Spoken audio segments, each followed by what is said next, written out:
un garçon timide est envoyé par ses parents dans le pire lycée de voyous du coin. Craignant d'être harcelé, il découvre avec stupeur des élèves très accueillants.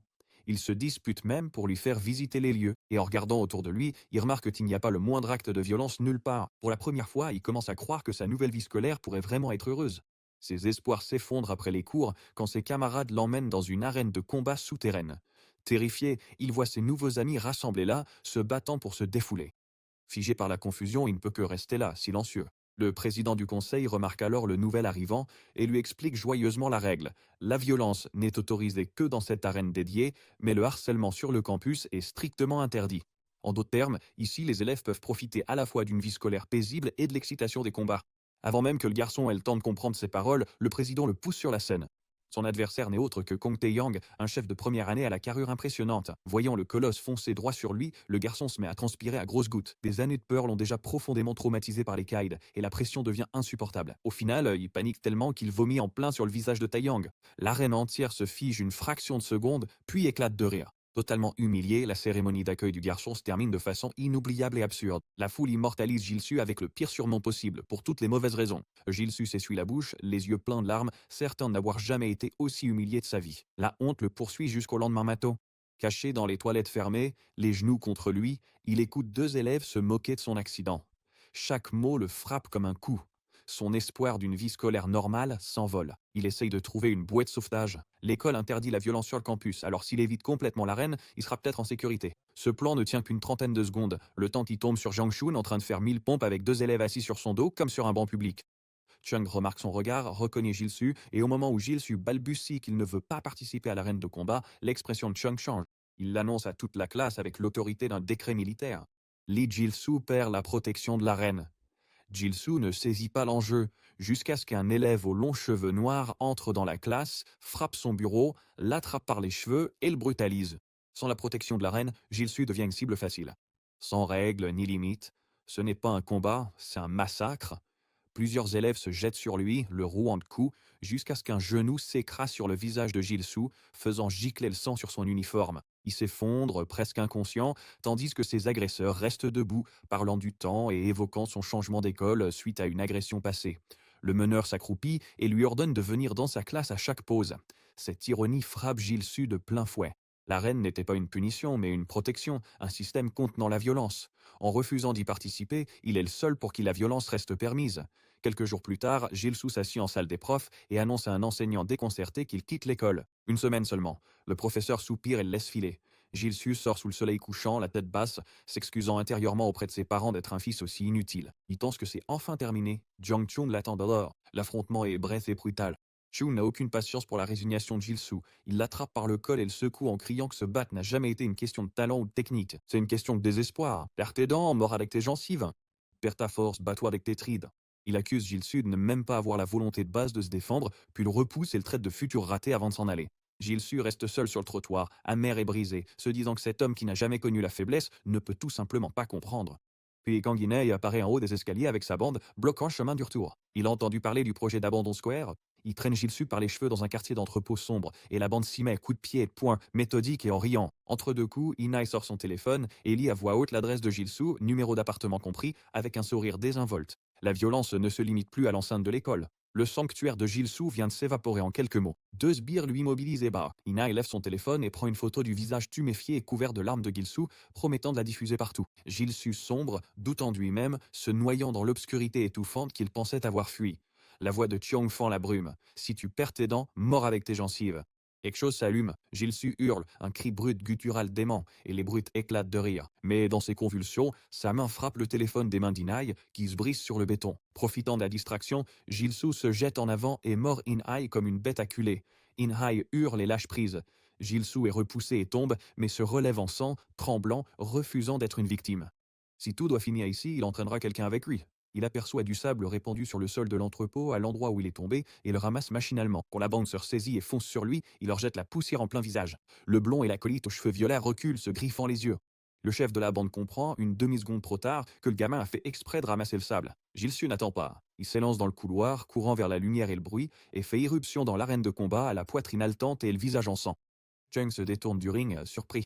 Jilsu regarde chaque visage dans la pièce et crie les seuls mots qui comptent. Il rejoint l'arène Nokula. La foule se fige un instant, puis l'ambiance change radicalement. Kyung In-hye, les bras croisés contre lui, observe depuis la touche. Un sourire carnassier s'affiche sur son visage. Pour la première fois, le nouvel élève pourrait bien valoir le coup d'œil. Des corps entassés se pressent contre chaque rambarde de l'arène, le rugissement collectif faisant vibrer les murs de métal. Parmi les spectateurs, Park Yongo, le numéro 2 de la bande d'In-hye, tatouage de dragon s'enroulant le long de son avant-bras, fixe le ring avec une envie à peine dissimulée, marmonnant que ça devrait être lui là-bas. Un autre membre du gang le retient et lui dit de la fermer. Ils ne sont pas les seuls à observer. Yongo serre la mâchoire et recommence à lancer des regards noirs. Dans le ring, ça tourne vite au vinaigre. Inné balance un crochet du droit qui fait violemment pivoter la tête de Jilsu et projette du sang dans l'air. Il le pousse contre les cordes de coups implacables, le provoquant, lui demandant si prendre sa place changerait tout. Un dernier coup de pied explosif aux côtes l'envoie s'effondrer sur le tapis, recroquevillé. Inres tient au-dessus de lui, l'attrape par le col, le tire vers lui et ricane que tout aurait été bien plus simple s'il avait accepté la raclée sans broncher dès le début. Jilsu ne tombe toujours bas. Inhei lui ordonne de baisser les yeux. La déchéance demeure. Une gifle retentissante claque sur le visage de Jilsu, sa tête partant sur le côté. Inhei lui assène un coup de pied calculé dans le ventre et l'impact fait reculer Jilsu en glissant sur le sol comme une pierre sur l'eau. La foule se penche par-dessus les rambardes murmurant que quelque chose est peut-être vraiment cassé. Même Inae s'arrête un instant en se demandant s'il n'est pas allé trop loin. Puis des chaussures raclent le sol. Jilsu se traîne sur les mains et les genoux, du sang coulant régulièrement de son menton. La veine d'Inae bat à Satan. Il avertit le garçon de ne pas jouer les durs. Le prochain coup pourrait être le dernier. Jilsu lève les yeux, le regard vide et déterminé. Il a passé 3 ans à souffrir bien plus que cela. Les blessures physiques y a déjà survécu. Il se jette en avant. Pas très élégant, hein, une charge brute sans technique, mais cela surprend In-hye et les projette tous deux sur le tapis. La foule éclate de rires et d'applaudissements, totalement divertie par le chaos. Inès remet rapidement, attrape le coup de poing suivant de Jilsu dans sa paume, comme si de rien n'était, et se moque de la lenteur et de la faiblesse de l'attaque. Mais Jilsu n'a pas dit son dernier mot. Il se rapproche d'un coup sec et enfonce son front droit dans le visage d'In-hye. Le coup de tête résonne d'un craquement viscéral, du sang éclabousse l'air alors qu'In-hye pousse un cri guttural de douleur. Tout en haut dans la galerie, une silhouette à la longue chevelure cramoisie décroise les bras et acquiesce discrètement. L'élève transféré vient de placer un coulec. Ce n'est pas suffisant. In-hye se remet en place, décale son poids et envoie Jilsu s'écraser sur le tapis avec une force à vous briser les os. Jilsu s'étale de tout son long à Alcan. In-hye le surplombe, lui demandant si Jilsu a une envie de mourir. Jilsu serre sa jambe, se force et se relève. Quelque chose dans son regard a changé. Une lueur intense transperçant la pénombre de l'arène. Il regarde le gang qu'entoure le ring, les mêmes visages qui autrefois le paralysaient de terreur, et il réalise qu'ils ne lui font plus peur. Ce ne sont plus des obstacles. Il crache du sang sur le sol et se remet en garde. Tout l'entrepôt devient fou. Les élèves commencent à scander son nom de plus en plus fort, jusqu'à ce que l'air lui-même vibre de leurs cris. Inae prend acte de ce changement. Jilsu n'est plus seulement un punching ball. Jilsu hurle et fonce, mettant tout ce qui lui reste dans un large coup désespéré. Inae l'esquive sans effort et enfonce son poing directement dans le visage de Jilsu. Le contre-touche avec une finalité absolue. Les pieds de Jilsu kickent le tapis, le monde devient gris et il s'effondre sur le ring inerte. L'annonceur lance « Kang In-hye l'emporte par KO ». In-hye s'éloigne, main dans les poches, indifférent. Jilsu se réveille sur un mince matelas sous des bâches bleues. Fixant les ampoules vacillantes, il repense à tout, son plaquage raté, sa charge irréfléchie et le contre final. Il sait que s'il était resté calme au lieu de foncer tête baissée, le résultat aurait pu être différent. Il serre le poing contre le macar. Il doit devenir plus fort. C'est la seule pensée qui lui reste. Une ombre passe sur son visage. Zhang Chong le surplombe d'un air impassible, expliquant à Jilsu que veiller sur les blessés de l'arène est son simple devoir de président. Il se tourne pour partir, lançant d'un ton glacial que c'était une exception unique. Comme Jilsu n'est pas officiellement élève à SKT, il ne peut plus revenir. Depuis le sol, Jilsu prend la parole. Sa voix tremble, mais les mots sortent clairement. Il refuse d'abandonner. Il refuse de s'éloigner du seuil qu'il vient de franchir. Il se relève, regarde Zhang Chung droit dans les yeux et déclare qu'il veut devenir plus fort. L'expression de Jung change. Son autorité froide s'efface juste assez pour laisser entrevoir quelque chose de plus sombre, quelque chose qui ressemble à de l'excitation. Il fait remarquer qu'aiguiser les faibles fait aussi partie de ses responsabilités. Avant que Jilsu ne comprenne, le poing de Jung s'enfonce dans son ventre. L'air quitte les poumons de Jilsu dans un souffle violent. Il se plie en deux et retombe au sol, les mains sur le ventre, du sang sur les lèvres. Au-dessus de lui, Chung se tient debout avec un sourire qui ne contient absolument aucune chaleur. Il promet que cette souffrance n'est que le début d'un long chemin, un chemin qui rendra finalement Jilsu assez résistant pour survivre à ce qu'il attend. Jilsu ne peut que halter, mais pour la première fois, il ne fuit pas. Cacre. Un instant, Jilsu est un collégien de première année, et l'instant d'après, il prend une chaussure perdue en plein visage dans une salle de classe chaotique. Le responsable lance une excuse molle, mais l'ambiance dans la pièce a déjà changé. Jilsu s'en amuse, se gratte l'arrière de la tête, joue la victime décontractée. Ça marche pas? Un harceleur s'avance et lui enfonce son poing dans la figure, le plaquant contre les casiers. La savaque n'était qu'un prétexte. Jilsu se fait racketter 100 000 won par semaine, et il n'a pas la somme. Le groupe se resserre, les coups de pied pleuvent de tous côtés et la dette double à 200 000 avant que ça ne s'arrête. Il ne peut pas se défendre du tout, mais rester à terre n'est pas une option.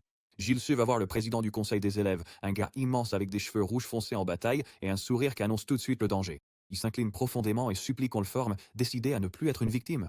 Le président hoche la tête, dit que c'est son devoir de rendre les faibles plus forts, puis sans prévenir, lui enfonce son poing dans le plexus solaire. L'impact est dévastateur. Gilles Su se plie en deux, incapable de respirer ou de crier, s'effondre en vomissant sur le sol. Le président ne réagit presque pas. Il promet qu'à la fin de l'entraînement, des coups comme celui-là ne lui feront plus rien. Le marché est simple, venir à chaque pause et encaisser les coups. Gilles Su part en boitant en se demandant comment encaisser des coups est censé le rendre plus fort. De toute façon, il est partant. En sortant, il tombe sur Jean Doyle, un grand élève décontracté et surpris de le voir revenir si vite. Doyle passe un bras lourd autour des épaules meurtries de Gilles Su, pensant que ce dernier adore l'arène de combat. Avant que Gilles Su puisse le détromper, leur chemin est bloqué. Un élève aux yeux perçants, avec un bandage sur le nez, les fixe du regard, identifiant aussitôt Gilles Su comme le gars qui sert de punching ball à tout le monde. La menace dans son regard est palpable. Même sans donner un seul coup, ce type dégage un vrai sentiment de danger. Ailleurs dans le bâtiment, un élève descend un escalier et tombe directement dans une embuscade.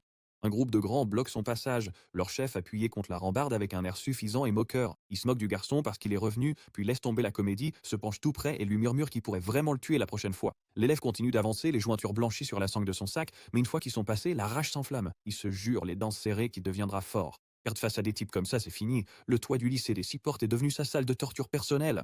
Le brute aux cheveux rouges qui dirige le soi-disant entraînement de Gilles Su n'enseigne rien, il frappe juste. Encore et encore, il envoie Gilles Su glisser sur le béton, du sang giclant, en hurlant de garder les yeux ouverts et de fixer chaque point qui arrive. Une règle est non négociable, il est interdit de se battre avec qui que ce soit avant la fin de l'entraînement. Ce cycle brutal se répète pendant des jours.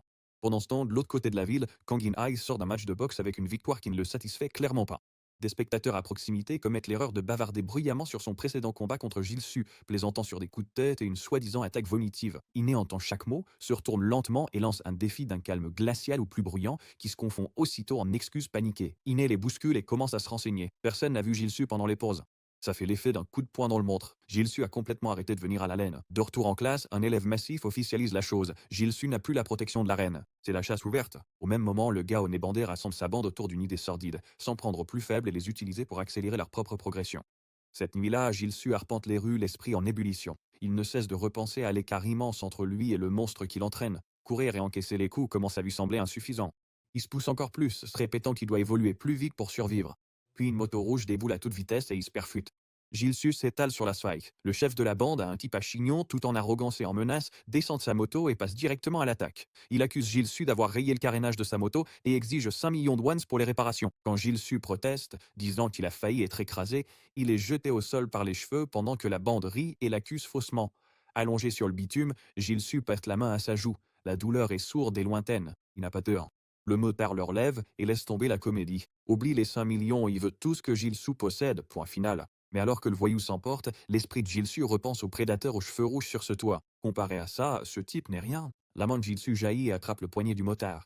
Le voyou se fige. Puis Gilles Su, la mâchoire serrée, les yeux flamboyants, balance un uppercut en plein menton de l'homme. Sa tête part violemment en arrière. Pour la première fois depuis le début de ce cauchemar, la peur a disparu. Une main massive saisit le poignet de Gilles Su en plein vol, sans effort. Le rictus de Santule est éloquent. Ce coup était une plaisanterie. Le bref courage de Gilles Su s'effondre dans l'horreur.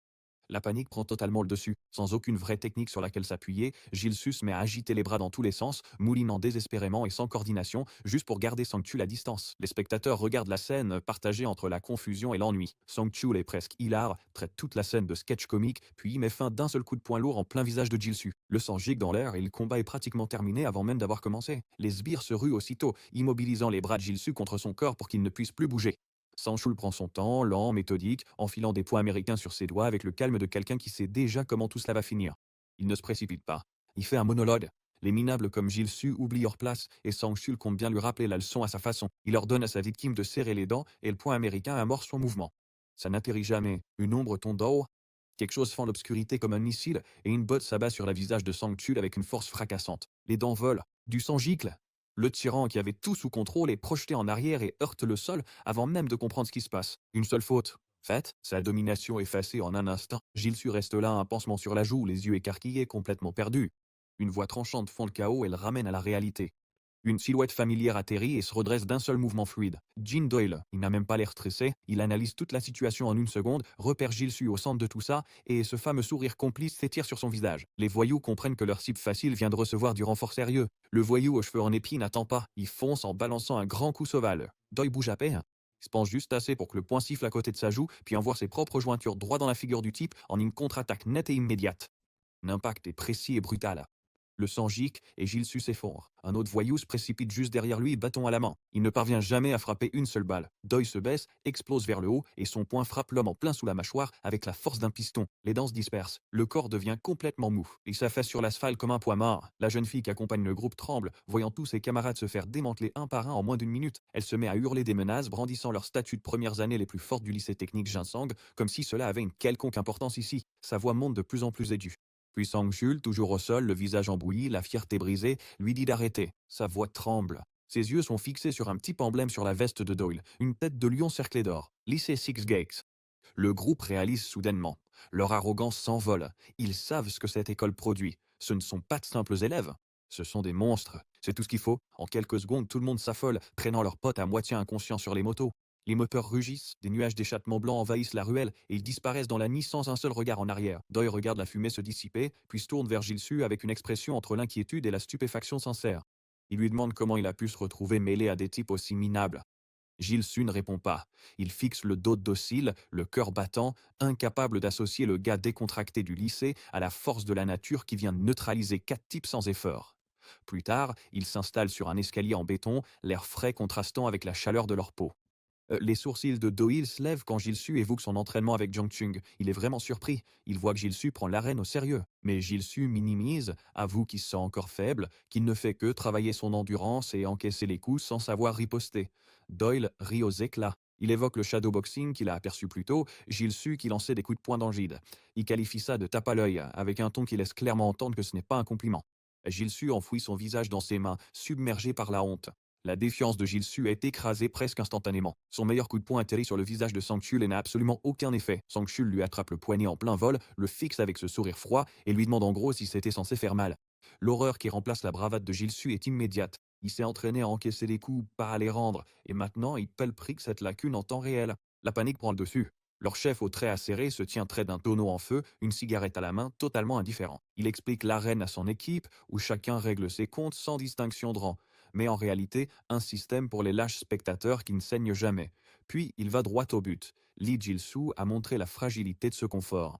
Son subordonné blond comprend vite. Si les élèves passifs craignent de devenir des parias comme Jil-soo, ils se battront juste pour éviter la peine de mort sociale. Le chef le confirme avec un sourire qui n'a rien d'amical. Ils vont transformer l'arène en leur terrain de chasse personnel, où la peur de devenir un moins que rien suffira à maintenir tout le monde sous leur coupe. Pendant ce temps, l'homme de main aux cheveux longs, Chung, a coincé un élève plus petit aux cheveux foncés, sa main lourde posée sur son épaule. Chung fait semblant de ne rien comprendre, feinte l'innocence, mais la pression de sa poigne dit tout. Mais le petit élève ne cède pas. Le front en sueur, il soutient le regard de Chung, ironise, l'appelle par son prénom comme un égal, puis s'éloigne. Ce manque de respect fait bouillir Chung, ses veines saillent, sa mâchoire se crispe. Il regarde le gamin partir et se jure d'être impitoyable la prochaine fois. L'occasion se présente bientôt. En plein jour, le combat a déjà commencé. La différence de gabarit est impressionnante. Thion frappe comme un arbre qui s'effondre et l'élève esquive par pur instinct, la terreur le rongeant de l'intérieur, mais il reste debout. Un énorme coup de poing s'abat sur sa garde levée, fait vibrer ses os, mais il tient bon. Lorsqu'il baisse les bras, il remarque que quelque chose a changé. La peur est toujours là, mais elle ne le paralyse plus. Chung le remarque même, ricane en disant que sa cible a l'air de s'habituer à encaisser les coups. S'habituer ne suffit pas. L'élève attaque avec un coup sauvage que Chang esquive d'un air blasé avant de continuer. Une rafale brute, plus de volume que de technique, et sa ténacité finit par submerger ses réflexes. Un coup de poing direct le touche en plein menton, sa tête part violemment en l'arrière. Après la séance, Chung se tient au-dessus de son élève essoufflé et lui dit d'arrêter de pousser des gémissements pathétiques quand il se fait toucher. L'élève est plié en deux, tousse, et réalise que le dernier coup que Chung a rendu était nettement plus lourd que tous les précédents. Chung se redresse avec un sourire carnassier et donne la véritable leçon du jour, le combo 1-2, direct du bras avant, puis du bras arrière. Il dit que maîtriser cette séquence suffit à gagner n'importe quel combat. Ils arrivent devant un bâtiment délabré couvert de lierre, une vieille enseigne d'arcade délavée suspendue au-dessus de la porte. À l'intérieur, poussiéreuse et pleine de toiles d'araignée, une seule machine prône au milieu, une borne de frappe hyper punch au torse de mannequin chauve. Chung monte la posture, poing au menton, menton rentré, pied largeur d'épaule, léger sur ses appuis. Le jab vient en premier, une touche légère, presque douce sur la joue. Fétroce.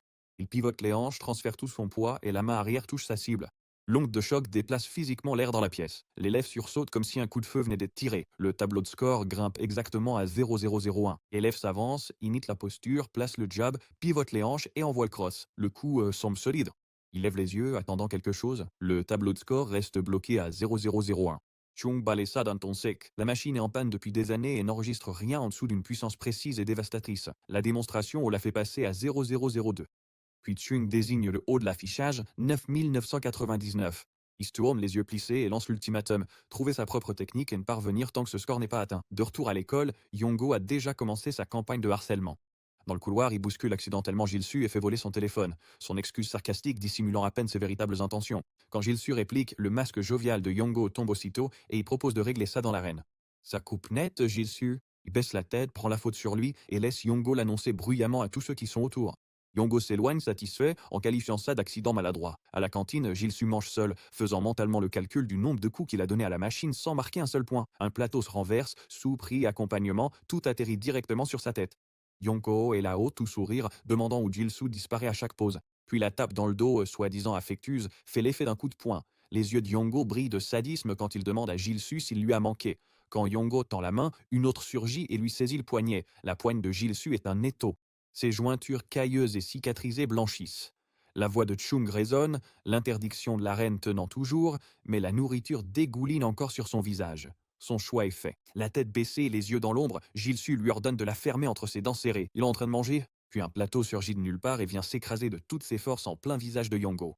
Un bouillon brûlant et des légumes éclatent sur le visage du blond, le couvrant d'un mélange humiliant. Un élève aux cheveux noirs s'avance dans la lumière, totalement indifférent aux conséquences, et cite un vieux proverbe sur le fait de ne pas déranger un chien pendant qu'il mange. Yongo, la soupe dégoulinant dans les yeux, hurle pour savoir qui vient de le frapper. Le nouvel arrivant le fixe calme et froid et lui dit d'apprendre à connaître ses limites. Dodil croise le regard du blondinet tyrannique dans la cantine et lui renverse un plateau de soupe orange sur la tête. Froid comme la glace, il lance qu'un chien mérite aussi la paix pendant qu'il mange, puis dit au gars de se calmer. Le harceleur explose, ruisselant et furieux, couvert de graisse et tatouages. Deux lui adressent juste un sourire en coin, une fausse excuse et une invitation à l'arène de combat plus tard dans la journée. Viens prendre ta leçon.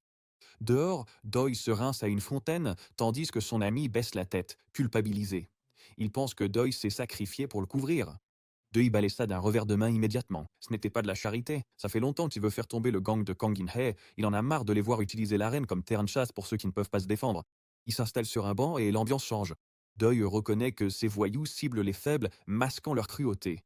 Ses mains se crispent, son regard se perd. Quand son ami l'interroge sur l'importance de l'arène, Doi détourne les yeux et baisse la voix. Il a vécu la même chose que son ami aujourd'hui. Le souvenir l'envahit. Doyle, plus jeune, gras et tremblant, est plaqué contre un poteau dans une ruelle sombre, sa chemise déchirée et un gribouillis au marqueur sur le torse. Des gamins plus âgés le dominent en ricanant, tandis que l'un d'eux agite une bouteille d'un liquide humiliant. Le chef des brutes lui saisit la mâchoire pour lui forcer la bouche. À cet instant, l'enfant est complètement brisé, souhaitant que tout cela s'arrête enfin. Puis une main massive se referme sur le poignet du harceleur. Un homme en sweat à capuche bleue sort de l'ombre, dégageant une autorité tranquille. Il leur dit d'être sympa avec leurs camarades. Les brutes s'enfuient, le jeune Doubil, encore tremblant, murmure à merci. L'homme ne lui fait pas de morale. Elle fouille dans son sac et sort un flyer aux couleurs vives. C'est de la boxe pour perdre du poids. Le directeur de la salle regarde l'enfant brisé et lui demande s'il veut essayer. Quelque chose s'allume dans le regard de Doyle. Ce qui suit est une renaissance. Le premier coup sur le PAO et l'obsession commence. Medicine ball, abdos, sac, corde à sauter, son corps change radicalement. Mais la transformation dépasse les muscles. À l'école, le gamin, autrefois craintif, se tient désormais droit, les poings levés, face à son harceleur qui supplie au sol. Les brutes d'hier ne sont que des tigres de papier. Assis plus tard sur un banc, Doi repense à tout ça. L'arène clandestine, aussi dure soit-elle, a une signification pour lui. C'est un endroit où tu te bats selon tes propres règles. Pas de coups en traite, pas de lâcheté, juste ta force contre celle de l'autre. Il touche le pansement sur sa joue et sourit. Il est prêt pour Park Yongo. L'arène rugit. Dokoi se tient torse nu face à Yongo couvert de tatouages et dégoulinant d'arrogance. Yongo ricane, demandant où Doyle a trouvé le cran de l'oncesse défi et promettant de lui faire regretter. Doyle le somme de frapper ou de se taire. L'arbitre lance le match et Yongo attaque aussitôt, un coup puissant dans le vide. Doyle l'esquive avec une aisance parfaite. La rafale qui suit ne touche pas non plus. Doyle évite chaque coup, trouve l'ouverture et place un direct net en plein visage de Yongho. La foule explose. Yongo chancelle en arrière, s'essuie le sang sur la lèvre et se reconcentre. Il réalise que Doyle a une formation de boxeur et qu'il est bien plus rapide que prévu. Doyle maintient la pression, enchaînant des jabs rapides qui martèlent la garde de Yongo. Yongo les encaisse, les jugeant intérieurement trop faibles, et attend son ouverture. Il tente le coup de massue à un énorme coup de tout le corps censé mettre fin au combat. Dot, il s'écarte d'un mouvement de buste.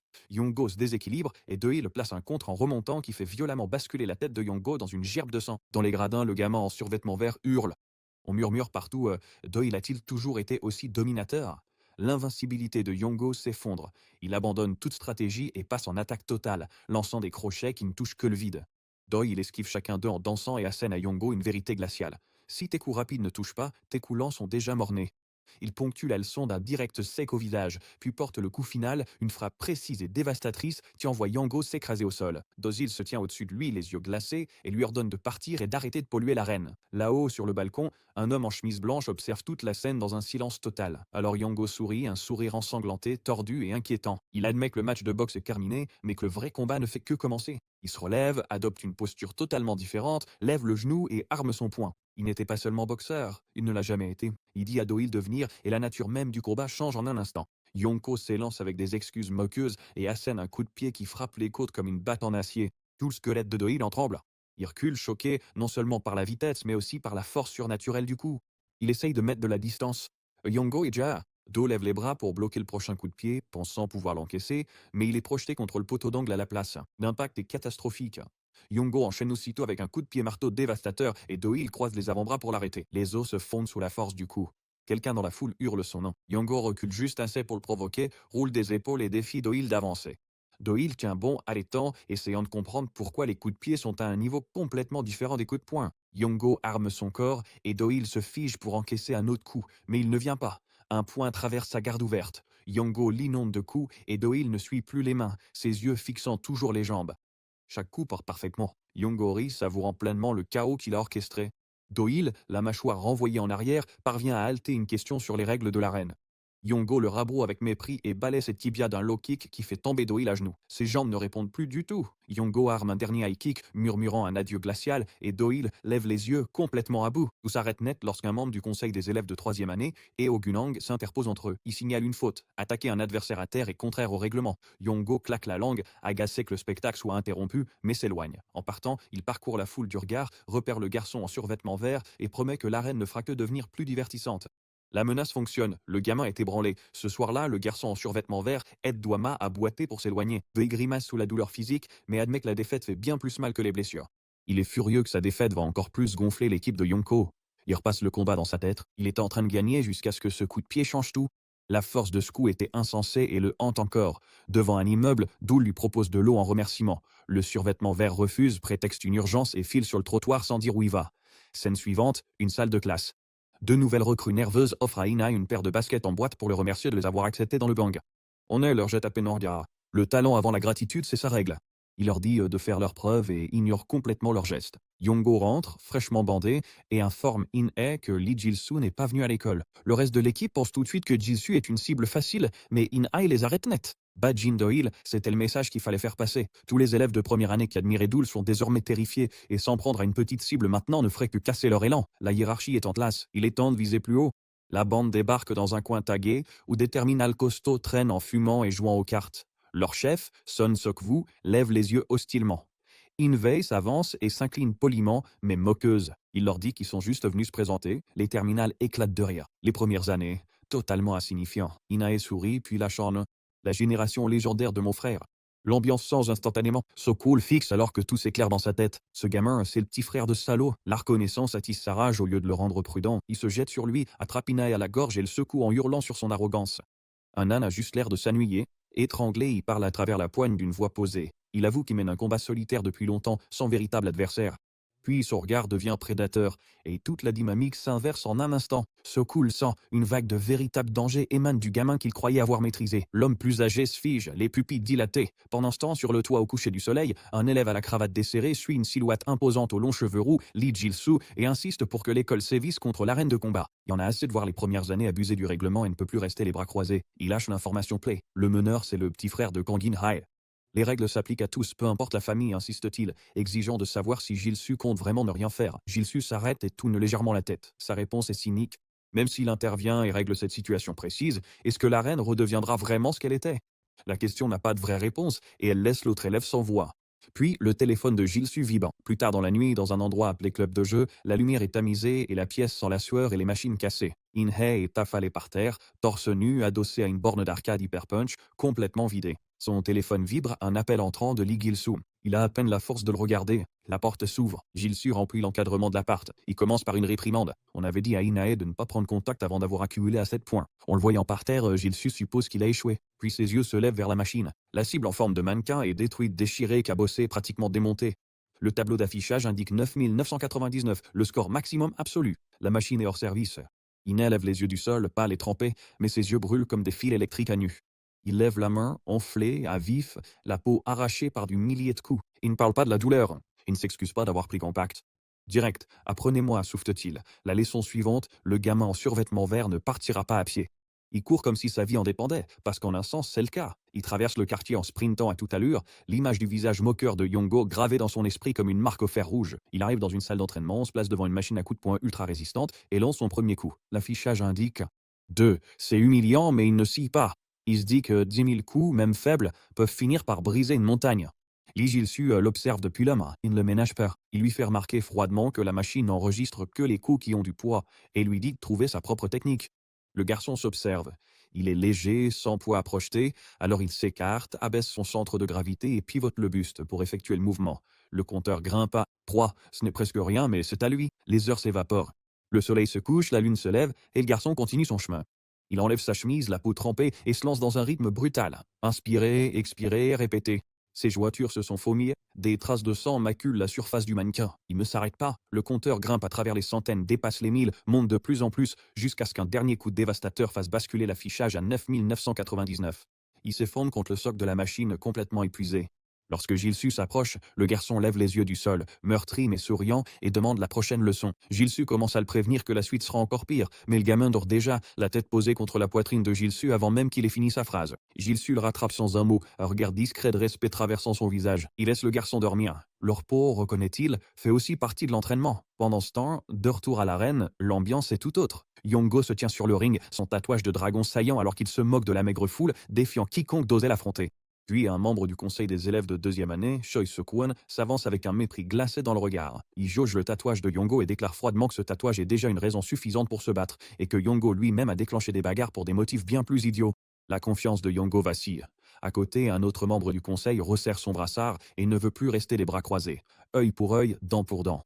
Mais avant que quoi que ce soit ne commence, les portes de l'arène s'ouvrent brusquement et Sun Soku entre tranquillement en sandales, sa bande le suivant avec des sourires arrogants. Il défie immédiatement l'autorité du conseil. Lui aussi est un élève des 6 portes et a le droit d'être ici.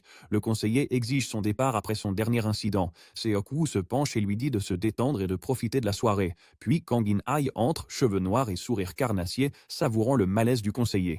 Le rapport de force dans la pièce a complètement changé et tout le monde le ressent. De l'autre côté de la ville, le garçon aux mains lourdement bandées erre dans un chantier éventré en pleine nuit, entouré de structures de bâtiments squelettiques et d'ombres profondes. Il se demande pourquoi son mentor l'a traîné ici, de tous les endroits possibles. Jang Kyung attend, debout entre des piles de bois. Plutôt que de s'entraîner, il raconte l'histoire locale, les guerres de territoire entre écoles de Yongneung et comment les 6 portes ont écrasé leurs rivaux. Le garçon écoute, perplexe, jusqu'à ce que Jong Chong montre les ruines alentours et fasse sa révélation.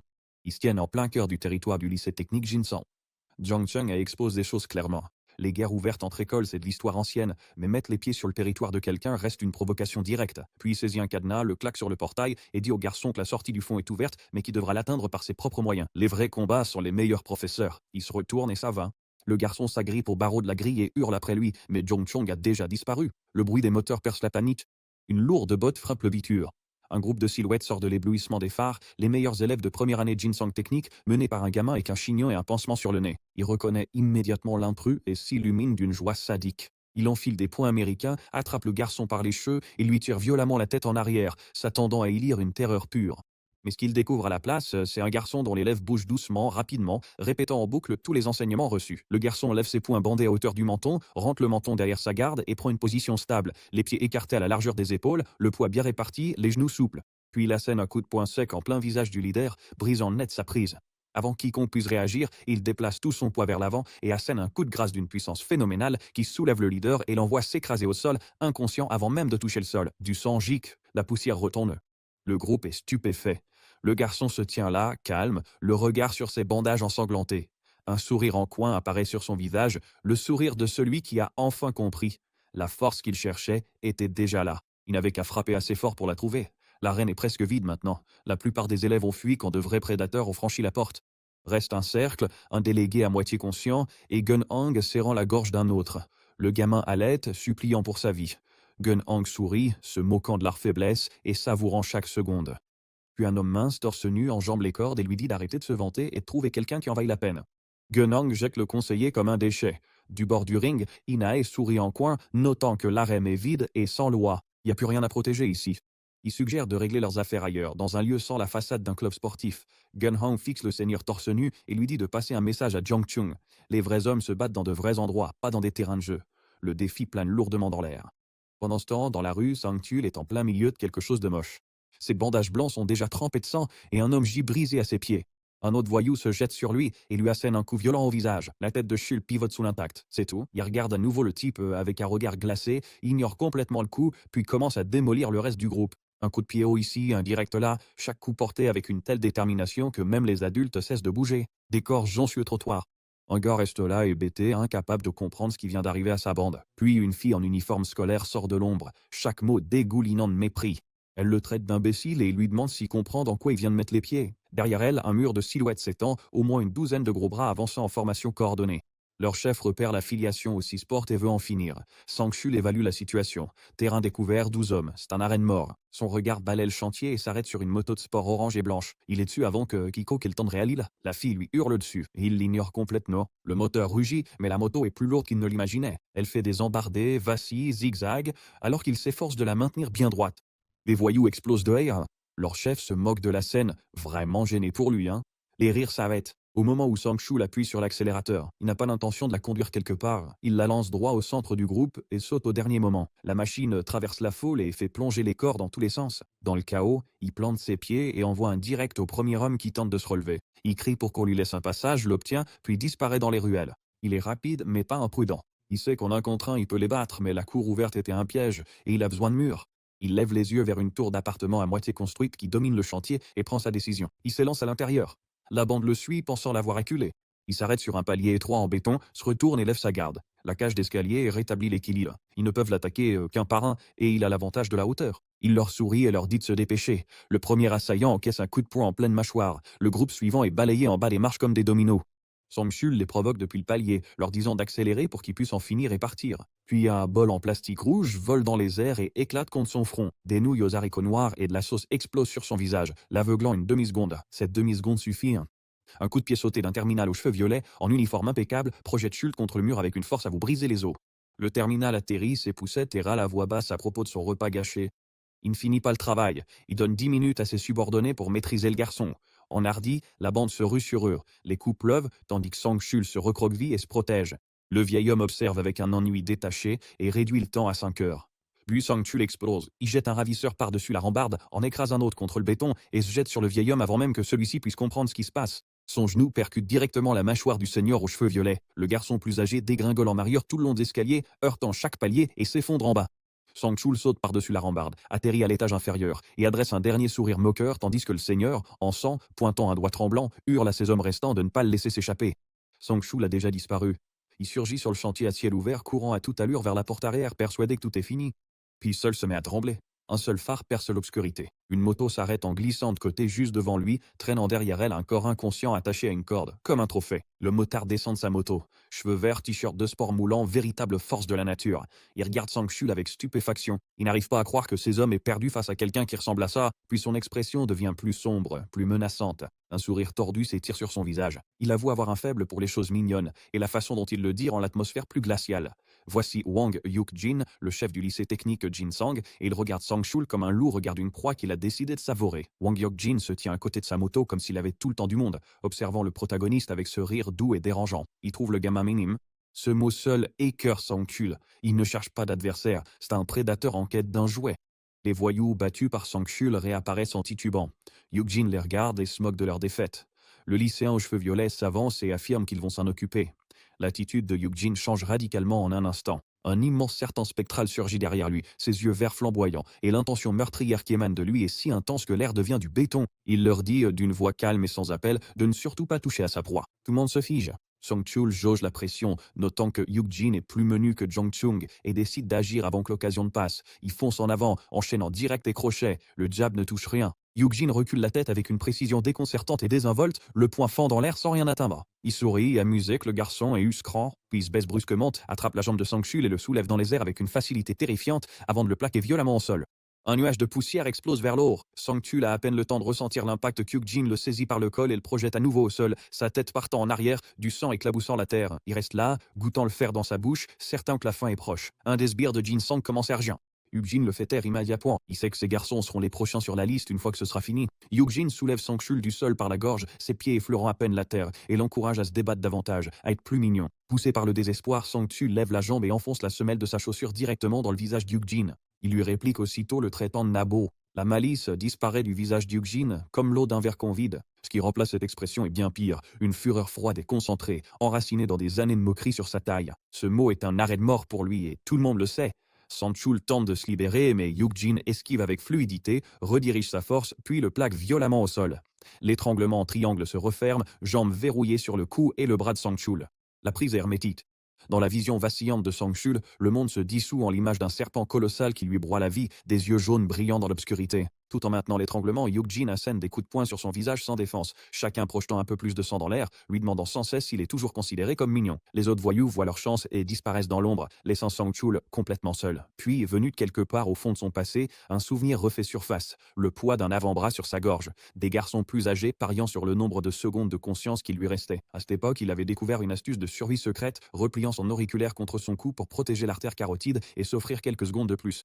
C'était une ruse de lâche. Ça lui a sauvé la vie. Il utilise main quoi? Sa main bandée trouve une pierre lourde et irrégulière dans la terre. Il la brandit de toutes ses forces. La pierre frappe le crâne de Yuk-jin dans un craquement écœurant. Le sang gicle sur le bitume. Le garçon aux cheveux verts s'effoire. Sang-chul n'est pas. Il court vers la grille, les poumons en feu, la sortie juste devant lui. Puis la pression revient, plus lourde qu'avant, s'enroulant autour de l'air derrière lui.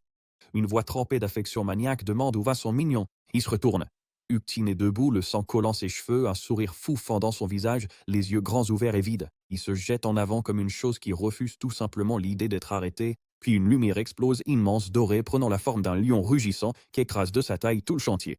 Une voix grave ordonne à tout le monde de s'arrêter. Jong-chung s'interpose entre eux, les cheveux bordeaux en bataille, une cicatrice lui barrant la joue, dégageant une autorité qui semble rétrécir l'air lui-même. Il regarde Yuk-jin et l'énonce calmement. Un geste de plus sera considéré comme une déclaration de guerre contre tout le lycée Six Gate. Sang-chul baisse les yeux et réalise qu'il a déjà franchi la frontière. Il est en terrain neutre. L'ombre de Jong-chung est le seul bouclier dont il a besoin en ce moment. Yuk-jin rit à travers ça. Ses yeux brillent d'une lueur démente, tandis qu'il hurle que l'ère des 6 portes est terminée et que le temps Jin-sang technical est arrivé. Il se jette en avant malgré tout. Jong-chung ne broche pas. Il lance un seul coup de poing, une frappe unique et concentrée qui fait onduler l'air et plie Yuk-jin comme du papier, le renvoyant s'écraser au sol où il reste. En regardant le chef tomber au sol, Jong-chung soupire et remarque que les élèves de Jin-sang ne changent jamais. Ils n'apprennent les bonnes manières qu'après avoir été complètement brisés. Il s'essuie le front, sourit à son élève et annonce la fin du procès. Il ne reste qu'un pas. Rendez-vous sur le toit demain. Sang-chul, couvert de bleu mais souriant, acquiesce. Le matin arrive. Les élèves passent les grilles en fer sous un ciel dégagé, mais la dernière leçon n'a jamais l'occasion de commencer. En classe, un poing bandé frappe un bureau dans un craquement sec. Une ombre menaçante surplombe Sang-chul et lui lance un ultimatum glacial. Après les cours, aujourd'hui, dernière rencontre. Elle n'en sortira pas vivant. Sang-chul reste immobile, la menace planant sur lui. Il lève sa main enveloppée de bordage blanc et pose son front contre ses jointures, les yeux vifs et brûlants sous les pansements sur ses joues. Il n'y a aucune peur dans son regard, juste une irritation sourde et contenue. La dernière leçon de Jong-chung lui échappe, remplacée par quelque chose de plus pressant. Il n'a pas reçu l'entraînement complet. Il lui manque la dernière pièce, mais le combat est déjà prévu et il aura lieu qu'il soit prêt ou non. Yongo se penche sur le garçon au plâtre vert, appuyant sa basket sur le bras fracturé, juste pour l'entendre hurler, puis il prétend que c'était un accident en éclatant de rire. Quand le gamin essaye d'invoquer le règlement de l'école, Yongo l'attrape par le col et lui dit franchement, plus personne ne soucie de l'arène de combat ou de ses règles. Il arme son bras pour un autre coup. Une main bandée attrape le poing en plein moelle. Lee Jil-soo se tient là, calme et inébranle. Il en a fini d'attendre. Il repousse la main de Yongo, le fixe droit dans les yeux et lance le défi. Arène de combat, après les cours, aujourd'hui. Yongo le fixe un instant incrédule, puis éclate d'un rire fou et dément. Quelqu'un qui considérait comme inoffensif vient de se rebiffer sous ses yeux et il trouve ça hilarant. Il accepte sur le champ, promet de montrer à Jil-soo à quel point l'arène a changé, puis s'éloigne avec sa bande. Gilles Su les regarde partir, sa détermination inébranlable. Sur le toit, Zhang Chung se tient seul contre la rambarde, contemplant la ville. Un élève portant un brassard disciplinaire fait irruption par la porte, paniqué, exigeant de savoir où était Zhang Chung la nuit dernière. Son Sok Wu et Kang In-hee se sont tous les deux présentés à l'arène de combat. Tout le système est en train de se déstabiliser. Zhang Chung écoute tout cela et esquisse un sourire mince, dangereux. Il fixe l'horizon et le dit simplement si l'arène est assez fragile pour s'effondrer à cause de quelques nouveaux challengers, alors elle mérite de tomber. Pour lui, l'arène est un être vivant, qui se purifie elle-même comme une rivière qui nettoie son propre limon. Elle prouve sa valeur sous la pression, ou bien elle ne la prouve pas. De retour dans la salle de classe 1-3, la bande d'Ina rit déjà du défi lancé par Gilsu. Inha lui-même est assis, la tête appuyée sur la main, l'air ennuyé et agacé. Il leur dit de ne pas s'épuiser pour un inconnu. Leur vraie cible est Zhang Chung. Mais le blond à ses côtés ne veut pas juste gagner. Il veut briser Gilsu pour qu'il ne puisse plus jamais intervenir. In-hee observe le couloir, les yeux plissés. Pour lui, Gilsu n'est qu'un insecte tenace, l'ombre d'une personne qui refuse de rester écrasée. Dehors, dans la cour de l'école, les amis de Gilsu paniquent. Ils l'entourent sur un banc, énumérant toutes les raisons pour lesquelles ce combat est une condamnation à mort. Yongo traîne avec des gangs violents en dehors de l'école. Des combattants aguerris sont tombés devant lui. Il s'éplie Gilsu d'allumer. Gilsu fixe ses mains bandées et reste silencieux pendant un long moment. Puis il regarde son ami, celui qui a le bras dans le plâtre, blessure reçue en essayant de le protéger, et il se souvient de ce matin, des téléphones qui filmaient, des rires, d'être un numéro de cirque pour amuser tout le monde. Il se lève du banc calmement et leur dit que le danger importe peu. Il a déclenché quelque chose dans cette cafétéria et il ira jusqu'au bout. Pour la première fois de sa vie, il est vraiment prêt. La nuit tombe. Un vaste entrepôt à la périphérie de l'école est baigné d'une lumière vive, entouré d'une foule d'élèves attendant le mystérieux combattant dont tout le monde parle. À l'intérieur, un ring trône sous les projecteurs. Park Yong-go l'attend au centre, torse nu, un dragon tatoué dans le dos, appuyé contre les cordes avec arrogance. Il se moque de l'entrée vide. Il dit à la foule que si Gilsu s'est déjà enfui, il ira simplement finir le travail ailleurs sans témoin. La foule devient impatiente, les voix s'élèvent, traitant Gilsu de lâche et lui disant d'abandonner une bonne fois pour toutes. Puis les lourdes portes grincent en s'ouvrant. Une silhouette en chouette à capuche bleu foncé avance dans la lumière, la tête baissée. Il demande calmement pourquoi il abandonnerait maintenant que l'école vaut enfin la peine d'être fréquentée. Il rabat sa capuche, dévoilant une coupe très courte, des bandages sur la joue et le nez, les mains déjà entourées de bandes de sport. La transformation est saisissante. Yongo se plie en deux de rire, demandant si cette coupe de cheveux est une sorte de résolution dramatique ou une préparation pour le service militaire. La foule est gagnée par la contagion, se met à huer, à se moquer. On le traite d'otaku. Même l'observateur aux cheveux longs sur le balcon esquisse un léger sourire. Gilsu enlève son sweat à capuche sans un mot, révélant un corps sec et affûté, puis dit à Yongo de profiter des rires maintenant car ça ne durera pas. Le sourire de Yongo devient carnassier alors qu'il lui rappelle que Jindal se tenait dans ce même ring avec la même confiance et qui s'est fait enterrer. Gilsu s'avance, le regard se durcissant jusqu'à devenir inébranlable et dit qu'ils verront bien assez tout qui finira au sol. Le bras de l'arbitre s'abaisse d'un geste sec. La foule explose. Gilsu s'accroupit, les poings serrés, blanchissant ses bandages. Le garçon qu'il était, celui qu'on piétinait et moquait en classe, est mort. Il se le répète, calmement et avec une certitude absolue, alors que l'ordre de combattre résonne dans la salle. Ce soir, il donne tout, absolument tout s'il le faut. Gilsu entre sur le ring déjà marqué, joues bandées, mâchoire crispée et une volonté de gagner que son corps ne pourra clairement pas suivre. Dès que le combat commence, il se jette en avant le premier, lançant un coup de poing qui ne touche rien. Son adversaire, un élève blond de Six Gate avec un tatouage de dragon qui s'enroule sur son bras et son épaule, esquive le coup sans effort et réplique aussitôt d'un contre puissant qui fait tourner la tête de Gilsu sur le côté et éclabousse la toile de sueur. Le blond trouve son rythme, enchaînant les coups précisément tout en se moquant de Gilsu, disant qu'il s'est entraîné à frapper des sacs immobiles dans une salle miteuse. Gilsu chancelle, saigne et se retrouve acculé contre les cordes, sous les huées de la foule qui attend une réaction, au lieu de le voir encaisser toute la nuit. Depuis le bord du ring, un aîné chevelu observe sans réagir, glissant à son voisin d'arrêter de se fier aux apparences pour voir qui est vraiment concentré. Puis Gilsu casse net l'ambiance dans la salle. Il arrête de se protéger, bras ballants, la garde ouverte, et le sourire en coin du blond se fige. Les yeux de Gilsu sont tuméfiés mais déterminés, et il regrette d'avoir raté cette dernière séance d'entraînement. Puis il le dit, son vrai combat ne fait que commencer. Un flashback sur le toit l'explique. Gilles se tient devant le président du lycée, grand, cheveux noirs et sauvage, une présence imposante, et avoue qu'il s'est lancé dans l'arène trop tôt avant d'avoir fini son entraînement. Le président ne le sermente pas. À la place, il annonce un entraînement express et réduit aussitôt la distance, lançant un poing vers le visage de Gilsu avant même d'avoir fini sa phrase. Gilsu lève vite ses bras bandés, ses talons raclant le toit, alors que l'impact le fait reculer. Le président le presse, le sommant de riposter enfin. Gilsu fonce et frappe à l'aveugle. Le président esquive chaque coup avec aisance, puis déclare que c'est lent et faible, ajoutant que personne aussi porte ne céderait face à un tel amateurisme. Mais la leçon qu'il laisse à Gilsu est dangereuse et à contre-courant. Baisse ta garde en premier. De retour dans l'arène, cette leçon devient tout le plan. Gilsu n'enchaîne pas des combinaisons propres. Il se bat de façon brouillonne, fonce au corps à corps, agrippe son adversaire et refuse de créer de la distance. La foule est perplexe et pas impressionnée. Le combattant blond rigole, le démonte coup sur coup, lui secoue la mâchoire, lui ensanglante le visage. Il attrape Gilsu par la nuque et le matraque, lui hurlant de rester au sol. Mais Gilsu continue de le ramener vers lui. La voix du mentor perce le vacarme dans sa tête. La stratégie est simple et brutale. Saisis ton adversaire au cou ou au torse et sacrifie ta propre protection pour le bloquer. Tu deviens une cible immobile, certes, mais lui aussi, et il est bien plus difficile de punir un corps déjà à l'intérieur de ta garde que quelqu'un qui continue de virevolter. Gilsu encaisse les coups volontairement, serrant les dents au rythme des frappes, attendant le moment précis où le schéma se brise. Quand cela arrive enfin, il place un contre directement dans les côtes de l'homme, un coup sec et précis qui fait vibrer l'air et repousse le combattant pour la première fois. Gilsu se remet en place, la vision brouillée et les bras lourds comme du plomb, mais il garde la tête dans le combat. Un nouvel éclair blanc, un point traînant une traînée de lumière fend l'air vers lui et lui fait violemment basculer la tête en arrière. Dans la confusion, il se rappelle la leçon du toit. Ne cherche pas le coup fatal immédiat, sème plutôt le chaos, frappe partout, à l'improviste, sans rythme ni schéma que l'adversaire puisse anticiper, jusqu'à ce que le chaos hasse le plus dur. Il retient la leçon. Il plonge, frappant le ventre du blond, puis tire sa tête vers le bas pour lui asséner une rafale de crochets au corps.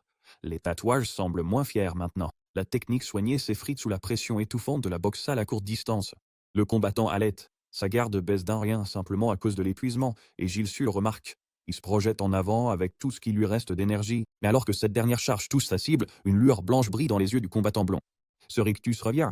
Gilsu comprend qu'il vient peut-être de foncer droit dans un piège. L'homme blond voit venir la séquence corps-visage à des kilomètres et se moque de sa prévisibilité. L'observateur aux cheveux longs regarde depuis la touche, les bras croisés et impassible. Le souvenir du toit revient une dernière fois.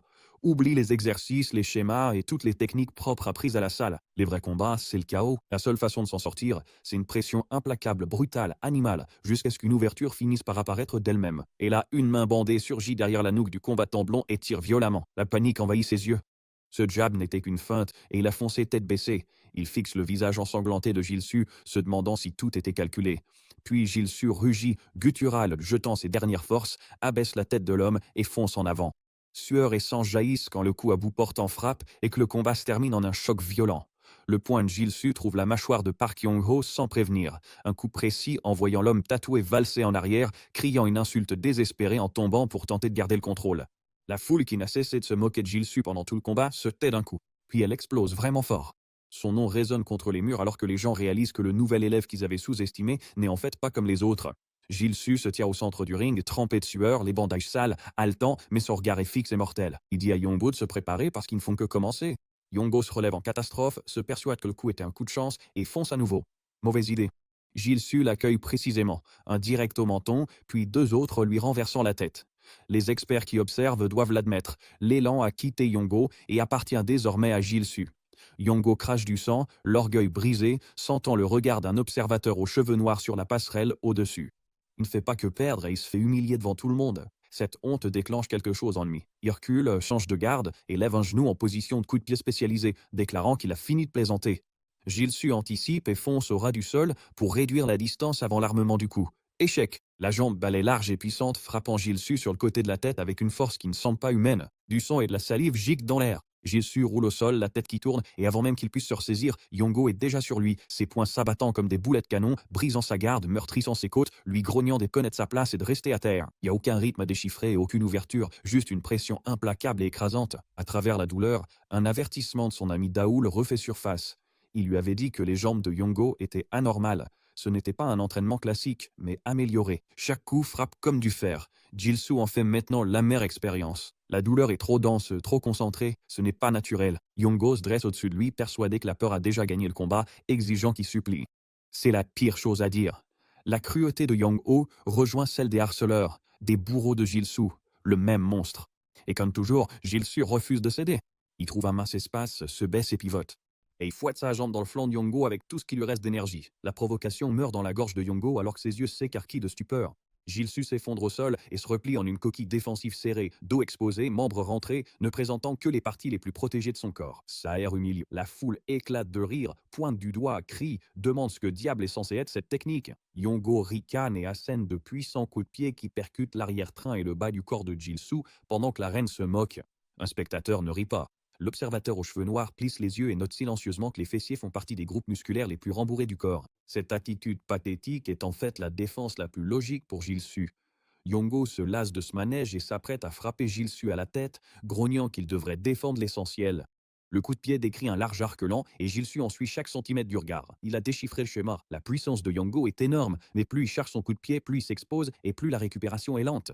Un autre coup de pied circulaire atterrit et coupe le souffle de Jilsu. Yongo expire enfin satisfait, se tenant debout au-dessus d'un Jilsu agenouillé et préparant un coup de pied face au football directement dirigé vers son crâne. Il promet que personne ne survit à un coup net comme celui qui arrive. Jilsu lève les yeux et lui dit que ses coups de pied sont devenus lents. Avant que le pied n'arrive, les mains de Jilsu bougent. Il attrape la jambe en plein vol et la serre fermement. L'expression de Yongo passe de la victoire à la terreur pure. Jilsu profite du membre attrapé, se redresse et plaque Yongo sur le tapis. Yongo s'écrase, furieux, couvert de bleu, immobilisé, mais épuisé.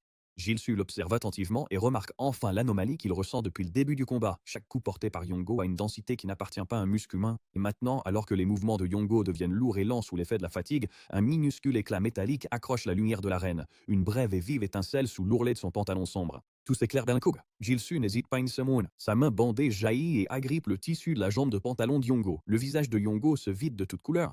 Il balbutie et la voix brisée suppliant Jilsu d'arrêter. Jilsu le fixe, froid et sûr de lui dit qu'il le tient enfin, puis arrache le tissu d'un geste violent. Le tissu se déchire, les lumières de l'arène se reflètent sur l'acier poli, une lourde tige métallique solidement attachée contre le tibia de Yongo, brillant aux yeux de tous dans la salle. La tricherie est ternie, c'est là indéniable exposée dans la main de Jilsu pour que toute la foule en soit témoin. Jilsu arrache le tissu de la jambe de Yongo et le gator en acier fixé à son tibia brille aux yeux de tous. Un étudiant le signale et la salle bascule. La foule qui l'encourageait se retourne aussitôt, l'insultant comme il le mérite.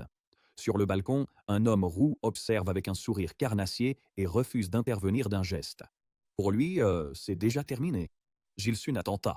Il monte sur Yongo et enchaîne de lourds coups rythmés qui font rebondir l'arrière du crâne de Yongo sur le tapis encore et encore. Yongo le fixe avec ce regard bien particulier, ce regard vide et impuissant de quelqu'un qui a déjà abandonné intérieurement. Jilsu le reconnaît immédiatement, car il a porté ce même visage chaque jour où il s'est fait harceler, utilisé comme cendrier humain, piétiné, rabaissé. Cette version de lui-même n'existe plus. Il recule une dernière fois et abat son poing comme un marteau. Les yeux de Yongo se révulsent. Et le combat est terminé. La voix de l'arbitre résonne sous la charpente. Lee Jilsu gagne. Il lève un poing tremblant et bandé vers le plafond, respirant par à-coups, et laisse la réalité s'imposer à lui. Il l'a fait uniquement avec ses propres mains. Sous lui, Yongo est étalé tout son long sur le ring, les yeux vides, exposés, anéantis. Le chef de faction de l'école tourne le dos au ring sans un regard, rayant Yongo de la carte comme un bon à rien. La foule se disperse, laissant Yongo se dissoudre dans les décombres de sa propre réputation. Puis Doi se tient au-dessus du même combattant à terre, lui aussi amoché, mais stable. Au lieu de porter le coup de grâce, il tend une main bandée. Il avoue qu'il a vraiment envie de continuer à se battre, surtout après la tricherie, mais les règles de l'arène leur tiennent. Il propose une revanche, une vraie. Yongo fixe la main tendue comme s'il n'arrivait pas à comprendre ce qu'il voit. Sur la passerelle d'observation, un étudiant aux cheveux bleus ricane. C'est plus intéressant que prévu. À côté de lui, Zhang Chung observe avec un sourire discret, remarquant que le nouveau commence enfin à ressembler à un vrai élève des 6 portes. L'ambiance dans la salle de sport change du tout au tout dès qu'une silhouette massive enjambe les cordes. Épaules larges, sourire cruel, il se déplace comme si le ring lui appartenait. Il se penche, attrape Yongo vaincu par les cheveux, lui tire la tête en arrière et ricane. Quiconque perd contre un soi-disant loser n'a pas le droit de se dire élève des 6 portes. Deuil se fige, essayant de comprendre cette intrusion. Zhang Chung s'avance et le nomme Son Sekou. Sekou lui renvoie le nom comme une insulte, le traitant de traître, puis déclare que l'arène actuelle est une farce et annonce qu'il est là pour démolir 6 portes et la reconstruire à sa façon. La réponse de Jong est un sourire lent et sombre. Il enlève sa chemise, ses longs cheveux noirs détachés et une véritable aura d'énergie dorée explose autour de lui, un lion spectral se dressant derrière lui, crinière flamboyante. Il dit à Sekou qu'il va découvrir ce qu'est une vraie arène de combat. La foule devient complètement folle. Un étudiant à proximité l'explique à Doi avant même que l'arène n'existe. Seoku et Zhang Chung étaient les deux monstres qui se disputaient sans cesse le titre de plus fort de l'école. Légende d'égale puissance. Seoku fait craquer ses doigts, sourit et fonce tel un bolide. Leur collision fait trembler le plancher et les spectateurs reculent, saisis d'effroi. Malgré sa carrure imposante, Seoku se déplace avec une fluidité troublante, enchaînant des combinaisons rapides dans une séquence fluide et implacable qu'aucune personne de sa taille ne devrait pouvoir réaliser. La foule n'arrive pas à croire ce qu'elle voit. Même Zhang est obligé d'esquiver au lieu d'encaisser. Les chuchotements dans les gradins prennent une vraie importance. Si Zhang tombe ici, Six Gates replonge dans sa période la plus sombre, car Seoku combat au nom du redoutable Kanganai. Les vétérans se taisent à ce nom. Les plus jeunes ne le connaissent pas, mais ressentent la peur de ceux qui savent. Seoku explose, une silhouette d'ours spectrale derrière lui, et affirme ne plus être l'homme d'autrefois. Le poing qui effleure la joue de Zhang en met la preuve. Du sang éclabousse son visage et ce coup s'illumine. Il accélère, il frappe en rafales aveuglantes, se moquant de Zhang pour avoir perdu ce qui faisait de lui un danger, attribuant sa propre transformation au groupe de l'ombre qui l'a renforcé. Zhang est repoussé, haletant, levant les yeux vers quelque chose qui menace réellement de le détruire. Puis la tendance à Mirce. Le sol explose en poussière et en débris, et contour tombe, Zhang bouge différemment, plus froid, plus calculé. Une main massive se referme sur le visage de Seoku comme du fer, et un coup violent s'ensuit, faisant trembler les os de tous ceux qui regardent. Zhang frappe vivement Seoku au torse, et le géant est projeté, son corps percutant les cordes avant de rebondir et de s'écraser au sol, haletant, les côtes sans doute brisées. Du sang tache la toile. Zhang se tient au-dessus de lui sans aucune fatigue et qualifie tout ça de perte de temps. Sehok lève les yeux et réalise avec effroi que Zhang n'a pas essayé. L'aura dorée se détoie, le lion réapparaît, majestueux, gueule ouverte et crinière ardente. Zhang lance un ultime coup et, à l'impact, l'air se déchire dans un éclat aveuglant, propulsant Seoku hors des cordes. Zhang Chung met Seoku KO d'un seul coup de poing, un coup fulgurant qui envoie le géant valser à travers les cordes. La foule reste figée un instant puis explose de joie. Seoku s'effondre complètement au sol et les spectateurs murmurent ce que tout le monde vient de voir, la véritable puissance du plus fort des six portes. Zhang ne laisse pas le moment s'installer. Son regard balaie l'arène et se fixe sur une silhouette blonde familière qui tente de se faufiler discrètement dans la foule. Il descend du ring, torse nu et luisant, et interpelle Yong-Ho d'une voix qui ne laisse aucune place à la discussion. Yong-Ho se fige, devient livide et se retourne lentement. Zhang se dirige vers un coin et ramasse une lourde barre de métal, et le bruit de l'acier raclant le sol fait disparaître toute couleur du visage de Yong-Ho. Un seul coup de ça, manié par cet homme, pourrait le finir. Yong-Ho tombe instantanément à genoux, les mains jointes en pleurs, se lançant dans une confession totale sur une enfance marquée par le harcèlement, expliquant que l'attel était un outil de survie, pas de la triche. Il agrippe la jambe de Yang, pleurant à chaudes larmes sur son pantalon. Yang reste de marbre. Il ordonne au lâche de cesser de temporiser et d'assumer son sort. Le visage de Yong-Ho se fige de terreur alors que la barre s'abat. Jean le punit violemment, sans pour autant le tuer. Yong-Ho s'écroule contre le mur, tremblant, une tache honteuse sur son pantalon sous les yeux de la foule. Les rires éclatent, impitoyables. Il l'appelle une légende, mais pas celle qu'on imagine. Zhang lâche sa barre de fer. Elle tombe au sol dans un bruit sourd et final. Il dit simplement à Yong-Ho, la prochaine fois, il n'y aura pas de pitié. Puis il se tourne vers la Sam, sa voix emplie d'entrepours. Il rappelle à tout le monde la seule règle sur laquelle l'arène est fondée, des conditions égales, des résultats honnêtes, sans exception. Il énonce l'avertissement clairement. Si quelqu'un apporte la violence de l'arène dans les couloirs du lycée ou triche à nouveau, il s'en occupera personnellement. Mais alors, son ton devient presque sincère. Il dit à la foule, des visages bandés, couverts de bleu qu'il fixe, que l'arène des six portes existe pour transformer les gens. Même les plus terrifiés trouvent leur dignité sur ce ring en se battant. L'hésitation de la foule se fissure. Il scande son nom, et Zhang affiche un sourire de prédateur et se présente. Président du lycée des six portes. Le lendemain, Gilles Su trouve Zhang seul sur le toit, en train de détruire un sac de frappe sous un ciel bleu limpide. Zhang le remarque, il fixe, lui dit qu'il n'a plus rien à lui apprendre et de trouver un autre coach. Gilles Su répond qu'il n'est pas là pour ça, il voulait juste dire merci. Zhang se retourne vers le sac et balaye ça d'un geste. Il faisait simplement son travail, rien de plus. Mais alors Gilles Su pose la question qu'il taraude. Pourquoi lui? Pourquoi son tout premier élève? Zhang reste immobile, les yeux vers l'horizon au coucher du soleil. Puis il dit vouloir montrer quelque chose à quelqu'un. Il s'approche, lui pose la main sur l'épaule et ajoute que, comme il a suivi les ordres mieux que prévu, il a encore à lui apprendre. Il le félicite pour son travail, c'est tout. Simple, rare, et ça frappe Gilles Su comme un deuxième combat. Il s'incline en balbutiant sa gratitude et s'attarde pour percevoir le changement chez Zhang, une gravité excluant toute autre question. L'homme se tient, silhouette découpée sur le soleil aveuglant, et Gilles Su n'ose pas insister. De retour dans l'arène, les semaines s'enchaînent entre sang et progrès. Gilles Su entre sur le ring et la foule scande son nom, faisant trembler les murs. Il a changé, les coups sauvages ont disparu, laissant place à une précision et une force brute. Il anticipe ses adversaires, attend l'ouverture et conclut avec force. Un seul coup plie son rival en deux, et Gilles Su rugit tête en arrière, vibrant dans le chaos de l'arène. À des kilomètres, au centre de rééducation de Jangmyeonung, une porte de cellule grince en s'ouvrant. Un détenu aux longs cheveux bleus est assis dans la pénombre, le regard perçant, détendu. Son visiteur, un jeune brun aux cheveux courts, suant d'anxiété, s'incline, saluant à peine. Le détenu esquisse un long sourire et demande des résultats. Son visiteur annonce la nouvelle en gardant les yeux rivés au sol. Leur plan s'est effondré. Seoku n'a pas pu finir Zhang Chung et un inconnu nommé Gilsu a tout fait capoter. Le rire qui suit est aigu et sincère, mais il ne dure pas. L'ambiance s'assombrit quand le détenu porte une main à son visage, marmonnant sur l'arrogance et ce que signifie prétendre posséder un bien indu. Ses doigts glissent, s'écartant pour révéler un œil à la lueur rouge surnaturelle. Les ombres du centre s'enroulent autour de lui comme si elles étaient chez elle. Voici Kang Han-hui, maître des six portes, en cage, mais toujours l'homme le plus dangereux du bâtiment.